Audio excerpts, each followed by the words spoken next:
When someone tells you that your books changed their life, you know they mean it because you remember the books that changed your life. And that's a gift that nobody can distill down into a cold sentence. I worked for a literary agency when I started to publish. And by the time I started to publish, I knew that my chances of making a living as a writer were small. 8 to 10 of us, as you know, don't make a living at it. And I had started out wanting to write for adults, but I began to think, if I'm not going to make a living at this, and I want to be able,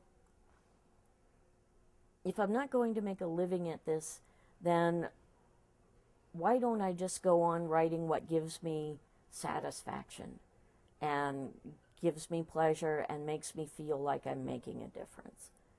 Fantasy was where I escaped while my parents were having a very nasty bloodletting of a divorce. It took me away from being poor. It took me away from my very dysfunctional family.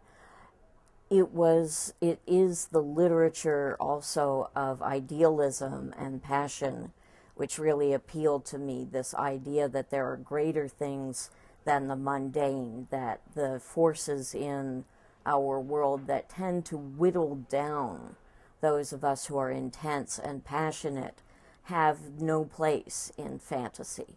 That in fantasy, and to a certain extent in science fiction, is the literature of idealism and passion and intensity.